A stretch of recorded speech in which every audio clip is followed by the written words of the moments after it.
Hello बच्चों, मैं अनिल एक बार फिर से आप सभी का आपके अपने परिवार मैथ्स लाइफ में स्वागत करता हूं। तो बच्चों, आप लोगों को जो है कैलकुलस में बहुत सारी प्रॉब्लम आ रही होंगी। ठीक है कि बच्चों के अधिकतर यही क्वेश्चन होते हैं कि हमको कैलकुलस का पोर्शन समझ में नहीं आ रहा है। तो कैलकुलस का पोर्शन समझने के लिए हमको जो है ग्राफ के बारे में आप लोगों को नॉलेज नहीं होता है।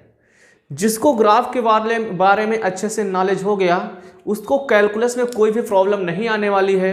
तो जो कैलकुलस का पोर्शन है इसमें सबसे मेन होता है कि हमको क्या आना चाहिए कि किसी भी फंक्शन का ग्राफ बनाने आना चाहिए। और जैसे मान लीजिए हम जब कभी ऐसे लिखते हैं तो उसमें ABCD का जो रूल होता है, किसी ऐसे को लिखने में जो रूल होता है आप लोगों को क्या ABCD का, वही सेम रूल कैलकुलस को पढ़ने के लिए होता है। किसका? फंक्शन का और उनके ग्राफ। फंक्शन और उनके ग्राफ जो है, ठीक है, इनका सेम रोल वही है जो ऐसे लिखने में आप लोगों का ABCD का होता है। तो ये जो फंक्शन और ग्राफ है ये कैलकुलस के लिए एक फाउंडेशन का काम करते हैं। जब तक आप लोगों को किसी भी फंक्शन, ठीक है, फंक्शन के बारे में नॉलेज नहीं होगा और उसका ग्राफ बनाने के बारे में आप लोगों को नॉलेज नहीं है तो आप लोग कैलकुलस को नहीं समझ सकते हैं। क्योंकि जो कैलकुलस है वो बिल्कुल ग्राफ, अगर जिसको भी ग्राफ समझ में आ गए अच्छे से उसको कैलकुलस में कोई भी प्रॉब्लम नहीं होने वाली है। तो आज हम जो है वो बात करने वाले हैं कैलकुलस के जो पोर्शन है उसमें फंक्शन और ग्राफ के बारे में। ठीक है, तो इसमें जो भी हमारी 10-12 क्लासें होंगी तो आप लोग सभी की सभी क्लासें अटेंड करें और ग्राफ बनाना अच्छे से सीख ले। ये क्लास बिल्कुल जीरो से होगी। जिसको भी मान लीजिए कोई पॉइंट भी रखना नहीं आता है, बिल्कुल भी ग्राफ के बारे में अननोन है, उसको बिल्कुल भी ग्राफ बनाना नहीं आता है, एक पॉइंट तक रखना नहीं आता है, तो वो भी सीख सकता है कि कोई भी फंक्शन आ जाए उसका ग्राफ कैसे बनाया जाता है। तो बच्चों, अगर अभी तक आपने वीडियो को शेयर नहीं किया तो जल्दी से शेयर कर दें और चैनल पर अगर नए हैं तो जल्दी से सब्सक्राइब कर दें और वीडियो को लाइक कर दें जिससे आगे आपकी क्लास शुरू की जा सके। तो बच्चों, ये क्लास होगी आज आपकी, ये ग्राफ के बारे में होगी, लेकिन इसमें से हम शुरुआत बिल्कुल जीरो से करेंगे, ये मानते हुए कि आप लोगों को ग्राफ के बारे में या कोई पॉइंट रखने के बारे में बिल्कुल भी नॉलेज नहीं है या कोऑर्डिनेट ज्योमेट्री के बारे में बिल्कुल भी नॉलेज नहीं है। तो हम शुरुआत करते हैं। मान लिया, ये मान के चल रहे हैं कि आप लोगों को कुछ भी नहीं आता है, ग्राफ के बारे में बिल्कुल भी नहीं आता है। तो हमने जो क्लास 10th में या 9th में जब शुरुआत हुई थी हमारी निर्देशांक ज्यामिति की, तो वहां पर एक चैप्टर था कोऑर्डिनेट ज्योमेट्री करके, निर्देशांक तंत्र करके। तो वहां पर हमने देखा क्या था बच्चों, तो बिल्कुल जीरो से शुरुआत की जा रही है आप लोगों की। तो जल्दी से वीडियो को लाइक करके चैनल को सब्सक्राइब कर दें और वीडियो को अधिक से अधिक अपने दोस्तों पे शेयर कर दें जिससे सभी लोग ग्राफ बनाना सीख सकें। तो देखो इधर, सबसे पहले हमको क्या पता है कि मान लीजिए जो व्हाइट बोर्ड है आप लोगों का, ये एक प्लेन है। क्या है? एक प्लेन है। और यहां पर जो भी हम बात करने वाले हैं वो सभी 2D के बारे में बात करने वाले, 2 डायमेंशनल फिगर के बारे में बात करेंगे। जो भी हमारे पास फंक्शन है, यहाँ टोटल फंक्शन 2 डायमेंशनल है। तो हमारे पास जो ये मान लिया एक व्हाइट बोर्ड जो है ये एक प्लेन की तरह काम कर रहा है, एक समतल की तरह कार्य कर रहा है। जब इस समतल को हमने किया क्या, इस समतल पर एक क्षैतिज रेखा खींच दी, एक हॉरिजॉन्टल लाइन ड्रॉ कर दी गई। इस क्षैतिज रेखा का नाम हम दे देते हैं कि x डैश एक्सिस। इस क्षैतिज रेखा को क्या कहते हैं? x dash. और ऐसे ही एक ऊर्ध्वाधर रेखा, वर्टिकल लाइन ड्रॉ कर दी जाती है। क्या किया? एक वर्टिकल लाइन ड्रॉ कर दिया जिसको हम नाम देते हैं y डैश का। ये दोनों रेखाएं एक दूसरे को जिस भी पॉइंट पर इंटरसेक्ट करती हैं, जिस भी पॉइंट पर प्रतिच्छेदित करती हैं, उस पॉइंट को बच्चों हम क्या कहते हैं? ओरिजिन कहते हैं। इसे कहते हैं मूल बिंदु। क्या कहते हैं? इस पॉइंट को कहते हैं मूल बिंदु। इस पॉइंट को कहते हैं मूल बिंदु। ठीक है। अब जो भी हम दूरियां नापेंगे, ठीक है, वो हमेशा मूल बिंदु से नापी जाती हैं। जिधर भी हम चलते हैं उधर मूल बिंदु से ही चलना शुरुआत करते हैं। तो ये जो मूल बिंदु है, अगर इसके हम दाईं तरफ आएंगे, किधर आएंगे, राइट की तरफ आएंगे, तो राइट की तरफ जाने पर जो भी हमको दूरियां मिलेंगी वो सभी की सभी दूरियां होती हैं धनात्मक। क्या होती हैं बच्चों, पॉजिटिव होती हैं। तो इधर जब हम ओरिजिन के मूल बिंदु के राइट की तरफ चलेंगे तो जो भी हमको दूरियां मिलेंगी वो सब क्या मिलेंगी, पॉजिटिव मिलेंगी। मूल बिंदु के पीछे की ओर आएंगे, बाईं तरफ आएंगे, लेफ्ट साइड में आएंगे, तो इधर की जो भी डिस्टेंस होगी, जो भी दूरियां होंगी वो ऋणात्मक होंगी। फिर ऐसे ही मूल बिंदु के ऊपर की ओर जब जाते हैं तो जो भी हमारे पास दूरियां होंगी वो क्या होंगी, धनात्मक होंगी। लेकिन नीचे की ओर जाने पर जो भी दूरियां होंगी वो सब क्या होंगी, ऋणात्मक होंगी। इतना समझ में आया कि नहीं? इतना समझ में आ गया कि कोई भी अगर हमारे पास प्लेन है तो उस प्लेन को हम एक क्षैतिज रेखा खींच देते हैं और एक ऊर्ध्वाधर रेखा खींच देते हैं। इस क्षैतिज रेखा को एक्स एक्स डैश से डिनोट किया जाता है, इसको एक्स एक्स डैश एक्सिस कहते हैं, और ऊर्ध्वाधर रेखा को वाई वाई डैश एक्सिस कहते हैं। ये दोनों रेखाएं एक दूसरे को जिस बिंदु पर काटती हैं उसको क्या कहते हैं, मूल बिंदु कहते हैं। और जो सभी दूरियां हैं वो मूल बिंदु से ही नापी जाती हैं। तो मूल बिंदु से राइट की तरफ और ऊपर की ओर जो भी हमारे पास दूरी होगी वो सब क्या होंगी, पॉजिटिव होंगी, और लेफ्ट की तरफ और नीचे की ओर जो भी दूरियां होंगी वो सब क्या होंगी, निगेटिव होंगी। इतना समझ में आ गया? आप देखो, जब ये ओरिजिन हमारा हुआ तो जब यहां से हम चलना शुरू करेंगे तो हमारी एक्स एक्सिस और वाई एक्सिस दोनों पर यहां पर डिस्टेंस क्या होगी, 0 होगी। तो इसलिए इस पॉइंट को हम जो कोऑर्डिनेट होते हैं 0,0। ठीक है, क्योंकि हम चलना कहां से शुरू कर रहे हैं, इस पॉइंट O से चलना शुरू कर रहे हैं। तो O पर जो x एक्सिस पे भी चली गई दूरी, y एक्सिस पर भी चली गई दूरी, वो क्या होगी, 0 होगी। या फिर जब हम चलते भी हैं, जब मान लिया घर से चले, तो जब हम घर पे होंगे उतनी टाइम हमारी दूरी क्या होगी, हमारे द्वारा चली गई, 0 होगी। लेकिन हाँ, जब कुछ चल लेते हैं तो 2 किलोमीटर 5 किलोमीटर, वैसे यहां पर भी हम जब ओरिजिन पर हैं, यहां से चलना शुरू कर रहे हैं, उसको ओरिजिन मान के चल रहे हैं कि यहीं से हम चलेंगे, तो इस पॉइंट पर जो भी डिस्टेंस होगी वो चाहे एक्स एक्सिस पे ले या वाई एक्सिस पे, वो पूरी की पूरी क्या होगी, इस पॉइंट पर एक्स एक्सिस पे भी डिस्टेंस 0 होगी, वाई एक्सिस पे 0 होगी। अब अगर हम एक्स, देखो इधर जब चलेंगे, जब इधर चलेंगे तो हम एक्स एक्सिस पे तो चल रहे हैं लेकिन वाई पे नहीं चल रहे हैं। इधर भी चलेंगे तो एक्स पर तो चल रहे हैं लेकिन वाई पर नहीं चलेंगे, लेकिन निगेटिव डायरेक्शन पे इधर चलेंगे। ऐसे ही अगर ऊपर की ओर जाएंगे तो वाई एक्सिस पे तो चलेंगे लेकिन एक्स पे नहीं चलेंगे। इधर जाएंगे तो वाई पे तो चलेंगे लेकिन वाई के निगेटिव डायरेक्शन पे चलेंगे।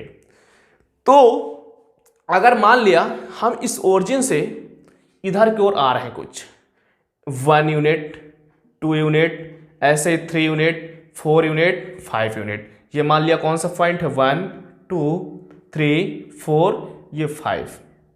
जैसे इस पॉइंट पर हम आ गए, अब देखो हम चल कहां रहे हैं, एक्स एक्सिस पे, वाई पे तो चल नहीं रहे हैं। तो जब एक्स एक्सिस पे चल रहे हैं तो अगर आप लोगों से कहा जाए कि इस पॉइंट के कोऑर्डिनेट क्या होंगे, इस पॉइंट के कोऑर्डिनेट क्या होंगे, तो इस पॉइंट के जो कोऑर्डिनेट होंगे, हम देखो केवल चल रहे हैं एक्स एक्सिस पे, कितने यूनिट, 5, कितने यूनिट, 5 यूनिट, और वाई पे बिल्कुल 0 चल रहे हैं। तो जब किसी भी पॉइंट के कोऑर्डिनेट लिखे जाते हैं तो उसमें सबसे पहले हम जो लिखते हैं उसका एक्स कोऑर्डिनेट लिखते हैं, फिर वाई कोऑर्डिनेट लिखते हैं। तो यहां पर हम जितने भी डिस्टेंस चल रहे हैं वो केवल एक्स एक्सिस पे चल रहे हैं, वो भी कितने यूनिट, 5। वाई पे कुछ नहीं चल रहा है तो वाई कोऑर्डिनेट क्या होगा, 0। ठीक है, वाई कितना होगा, 0। ऐसे ही अगर देखा जाए, मान लिया यहां 6 है, ये 7 है। अब अगर इस पॉइंट के कोऑर्डिनेट हमको लिखने हैं तो एक्स एक्सिस पे तो 7 यूनिट चल रहे हैं लेकिन वाई पे हम बिल्कुल नहीं चल रहे हैं, तो इस पॉइंट के कोऑर्डिनेट क्या होंगे, 7, 0। ठीक है। अब ऐसे ही अगर हम इधर आ रहे हैं तो इधर देखो, यहां पे, इधर यहां पे ये मान लिया -1 है, ये क्या होगा, -2 होगा, -3 होगा, -4 होगा और -5 होगा। ठीक है, ऐसे ही होंगे। तो मान लिया कि हम -4 पर जब हैं, आपकी एक्स एक्सिस की निगेटिव डायरेक्शन पे वैल्यू चल रहा है, किधर चल रहा है, एक्स एक्सिस की निगेटिव डायरेक्शन पे चल रहा है, तो यहां पर जो एक्स कोऑर्डिनेट होगा निगेटिव होगा, लेकिन वाई पे हम बिल्कुल भी डिस्टेंस नहीं चल रहे हैं, तो वाई कोऑर्डिनेट इसके लिए भी क्या होगा, 0 होगा। ठीक, यही सेम काम हम वाई एक्सिस के लिए भी कर सकते हैं। जैसे यहां पर मान लिया 1 2 3 4 5, ये 1 है, 2 है, 3 है, 4 है, 5 है।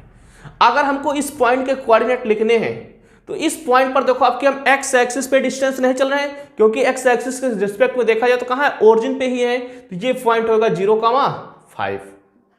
इसी तरह इधर देख लिया जाए तो ये -1 -2 -3 -4, तो अगर इस पॉइंट के कोऑर्डिनेट लिखने हैं तो ये क्या होगा, 0,-4, क्योंकि हमें पता है सबसे आगे x कोऑर्डिनेट लिखा जाता है, बाद में y, तो इस एक्सिस के लिए y डैश एक्सिस के लिए x कोऑर्डिनेट 0 है, y की वैल्यू कितनी है, -4। ठीक, इतना समझ में आया कि अगर x एक्सिस पे कोई भी पॉइंट होगा, x एक्सिस पे अगर कोई भी पॉइंट है तो उसका y कोऑर्डिनेट हमको देखो सभी जगह 0 मिल रहा है। ठीक, और x अगर पॉजिटिव है तो ओरिजिन के राइट की तरफ होगा, और x की वैल्यू अगर निगेटिव है तो लेफ्ट की तरफ होगा।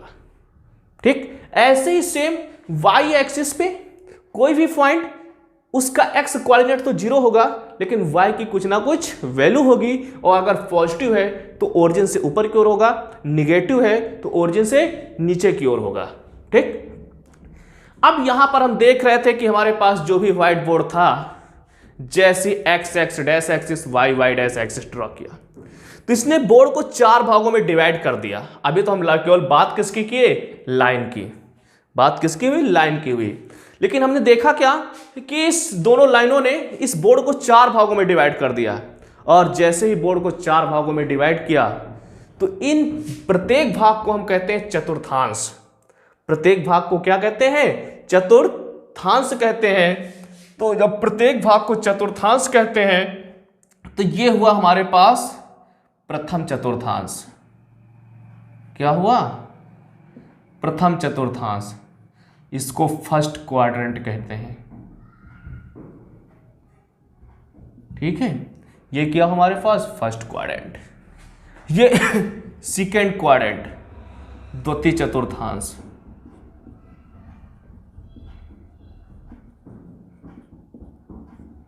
Second quadrant. ठीक, ऐसे ही ये जो है वो क्या है, तृतीय चतुर्थांश है।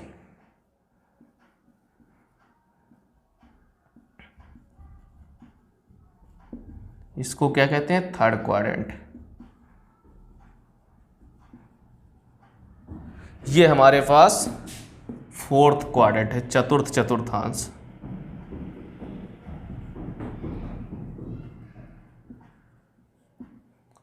ठीक है, ये हमारे पास फोर्थ क्वाड्रेंट है।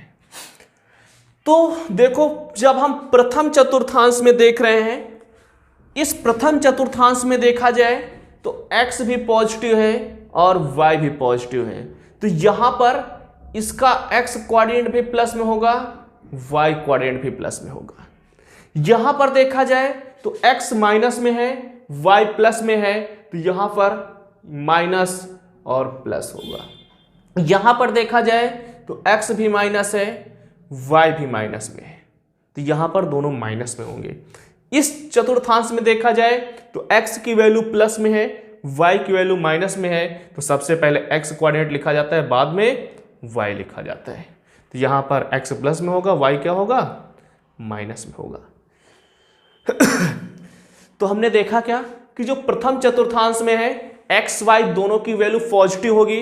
अगर कोई भी पॉइंट x भी पॉजिटिव है, y भी पॉजिटिव है, तो वो कहां पर होगा, प्रथम चतुर्थांश में होगा। अगर किसी पॉइंट के लिए x निगेटिव है, y पॉजिटिव है, तो वो द्वितीय चतुर्थांश में होगा, और दोनों अगर निगेटिव हैं तो तृतीय में होगा।